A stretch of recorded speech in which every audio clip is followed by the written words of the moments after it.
सबसे पहले महादेव के चरणों में प्रणाम करती हूँ, मेरा प्रणाम स्वीकार हो। मैया पार्वती के चरणों में प्रणाम करती हूँ, मेरा प्रणाम स्वीकार हो।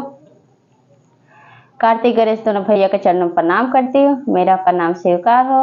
सभी देवी दुर्गा के चरणों में प्रणाम करती हूँ, मेरा प्रणाम स्वीकार हो। आप सभी गुरु भाई बहन के चरणों में प्रणाम करती हूँ और महादेव से दया मांगती हूँ कि हे महादेव सब पे दया कीजिए, पल पल दया कीजिए। आज मैं जो कथा आप लोगों को सुनाने जा रही हूँ, एक ऑटो वाले का दुख दूर करने आए महादेव। कथा बहुत सुंदर है, शुरू से अंत तक सुनिएगा और कथा अच्छा लगे तो मेरे वीडियो को लाइक कीजिएगा। आप लोग अगर नए हैं तो चैनल को सब्सक्राइब कीजिएगा, घंटी के निशान को जरूर दबाइएगा, दोस्तों में रिश्तेदारों में शेयर कीजिएगा, कमेंट बॉक्स में हर हर महादेव जरूर लिखिएगा, क्योंकि भगवान का नाम बोलने से, लिखने से, सुनने से सारी कष्ट, सारी परेशानियां दूर होती है। आप लोगों से हाथ जोड़ के निवेदन है कि आप वीडियो तो देखते हैं लेकिन वीडियो को लाइक नहीं करते। आप लोग को ज़्यादा से ज़्यादा लाइक करने से ये होता है, जो शिष्य महादेव की चर्चा नहीं सुन पाते उनके पास आसानी से पहुंचता है। तो चलिए ज़्यादा बात नहीं करते हुए कथा शुरू करती हूँ। एक गांव में मोहन नाम का लड़का था। मोहन अपनी पत्नी 2 साल की लड़की के साथ रहता था। वो ऑटो चलाता था। उसका ऑटो पुराना था, टूटा फूटा था, इसलिए उसमें सवारी बहुत कम मिलते थे, कोई कोई ही सवारी उसको मिलता था। लेकिन मोहन महादेव का परम भक्त था। वो 20 रुपये भी कमाता था, 30 रुपये भी कमाता था, तो उसमें से 10 रुपये का भांग का गोला महादेव के लिए जरूर ले जाकर मंदिर में चढ़ाता था। इस बात से ऑटो वाली की पत्नी जो थी वो बहुत परेशान थी, बहुत दुखी थी गरीबी के कारण बेचारी। वो हमेशा अपने पति से लड़ती रहती थी कि आप महादेव के भक्त हैं, रोज आप एक भांग का गोला ले जाकर चढ़ाते हैं, बेशक घर में कुछ भी हो या ना हो, लेकिन आप रोज महादेव को, रोज मोहन का काम था कि दिन भर ऑटो चलाता था और जो भी 10-20 मिलता उसमें से जरूर एक भांग का गोला खरीद के महादेव के मंदिर चढ़ाता था, क्योंकि महादेव को तो आप लोग को पता ही है सबसे प्रिय जो चीज है वो है भांग का गोला, बहुत पसंद करते हैं महादेव। तो ऐसे मोहन रोज चढ़ाता था। रोज इस तरह से करते करते एक दिन की बात है गुरु भाई बहन कि मोहन का जो लड़की थी वो बीमार हो जाती है। बीमार हो जाती है तो अब उसकी पत्नी उसको कोसने लगती है, कहती है मोहन से कि देख लो, आप बोलते हो ना महादेव आपके गुरु हैं, गुरु हैं, तो देखिए आज आपके एक भांग के गोला चढ़ाने से हमें क्या फ़ायदा होता है? कोई फ़ायदा होता है?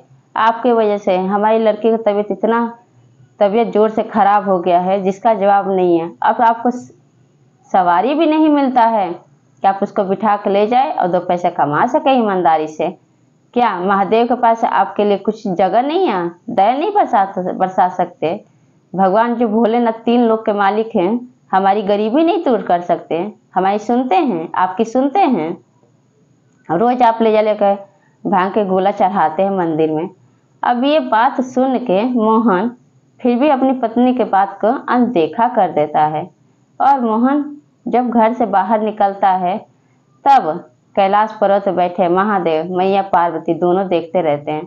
तब महादेव मैया पार्वती से कहती हैं कि आप जाइए। तब मैया पार्वती एक बूढ़ी का रूप धारण करके जाती हैं, क्योंकि उस दिन मोहन को कोई सवारी नहीं मिलता है। मोहन बहुत चिंतित रहता है, उसकी लड़की का तबीयत बहुत खराब रहता है। लड़की 2 साल की लड़की रहती है, माता पिता की लाडली रहती है, बहुत प्यार करता है मोहन अपनी लड़की को, लेकिन क्या करे, गरीबी के कारण कुछ कर नहीं सकता। और उसका ऑटो भी था, पुराना हो गया था, टूटा फूटा, कभी कोई सवारी मिलता कभी नहीं मिलता, दिन भर घूमता तो कभी एक ना एक सवारी टकरा जाता। जब महादेव उसका दुख देखते हैं तब भी सोचते कि बताओ मेरा भक्त इतना गरीबी से जूझ रहा है, गरीबी उस पर टूट पड़ी है, लेकिन मुझे भांग का गोला चढ़ाना नहीं भूलता है। उसकी लड़की जो कि सबसे ज़्यादा लाडली है, सबसे ज़्यादा प्यार करता है, वो भी इस समय बीमार पड़ी हुई है और पैसा नहीं था मोहन के पास कि वो दवा ला सके। तब जब महादेव मैया पार्वती कहते हैं कि आप जाइए सवारी बन के मोहन के, तब मैया पार्वती एक बूढ़ी के रूप में जाती हैं और कहती हैं मोहन से, मोहन ऑटो खड़ा किए रहता है तो मोहन से कहती है कि बेटा क्या तुम मुझे छोड़ दोगे शिव जी के मंदिर पे? तब क्या कहता है मोहन? मोहन कहता है कि आपके पास पैसा है? तो कहती है कि नहीं बेटा, मेरे पास पैसा नहीं है। तब मोहन के दोस्त जो होते हैं ऑटो वाले तो मजाक उड़ाते हैं, कहते हैं कि मोहन, ऐसे अगर तू ना सवारी बिठाता रहा ना फ्री के, तब तक तू हो गया अमीर और चल गई, आप तुम्हारी जो नैया है पार लग गई। इस तरह से मजाक बनाने लगा। तभी मोहन क्या कहता है, जो बूढ़ी मैया थी, मैया पार्वती के रूप में, कहता है कि माता जी, आप इन लोग की बात का बुरा ना मानिए, आप आइए, आपको जहाँ जाना है आप चलिए। तब क्या होता है, मैया पार्वती ऑटो में बैठ जाती हैं और क्या होता है कि वो मोहन ले जाके महादेव के मंदिर पर छोड़ देता है। तब क्या होता है कि जब बूढ़ी मैया उतर जाती है तो कहती है कि मेरा जो पर्स है कुछ गुंडे चोरी करके लेकर चले गए हैं। इधर मोहन कहता है कि कोई बात नहीं माँ जी, आपको जहाँ जाना था आपको पहुँचा दिया। जब ऑटो लेके अपने घर आता है तो क्या देखता है कि मोहन की लड़की मरी पड़ी है, इतना बीमार थी, उसके पास पैसा नहीं होता है कि वो इलाज करा सके। इस तरह से उसकी लड़की जब बीमार पड़ी रहती है तो उसकी पत्नी खूब रोती है, बिलक बिलक कर कहती है कि देखिए, आज आपके कारण आज हमारी लड़की मर गई। आज आप रोज महादेव के मंदिर में एक गोला भांग का चढ़ाते थे, जो 20 रुपये कमाते 10 रुपये गोला ही चढ़ा देते। आज पैसा बिना हमारी लड़की मर गई, हमारा गोद सूना हो गया। क्या ये सब महादेव नहीं देख रहे हैं? फिर क्या होता है कि थोड़ी ही देर में जो बूढ़ी के रूप में माता पार्वती थी वो चली आती हैं, पूछते पूछते मोहन के घर आती हैं। जब आती तो कहती हैं कि बेटा, मुझे अपने घर जाना है, मैंने महादेव का पूजा कर लिया है, क्या तुम मुझे छोड़ दोगे? मैं तुम्हें ढेर सारा पैसा दूंगी। तब अब वो क्या करें, लड़की तो मरी पड़ी थी। फिर भी मोहन जब बूढ़ी मैया को देखता है वो ना नहीं कह पाता है। कहता है कि ठीक है मैया, आप चलिए, मैं आपको छोड़ देता हूँ, अपने ऑटो में बिठा के। और जब उनको लेके जाता है मैया पार्वती को, तो मैया पार्वती कैलाश पर्वत चढ़ाती हैं और जाकर वहाँ उतरती हैं। तब ऑटो वाला जब देखता है कि ये तो कैलाश पर्वत है, अब हैरानी नज़र से देखने लगता है बूढ़ी मैया। कहता है कि आप कौन है मैया, अपना दर्शन दीजिए। तब मैया कहती हैं कि मैं वही हूँ जिसकी तुम पूजा करते हो, जिसके महादेव को तुम भांग का गोला चढ़ाते हो, इतना दुख काटते, इतना गरीबी में रहते हो, फिर भी मेरे महादेव के लिए भांग का गोला चढ़ाते हो। इस बात से, इस भक्ति से महादेव बहुत खुश हैं। उसी समय महादेव मैया पार्वती असली रूप में आते हैं और आके उस ऑटो वाला मोहन को अपना दर्शन देते हैं।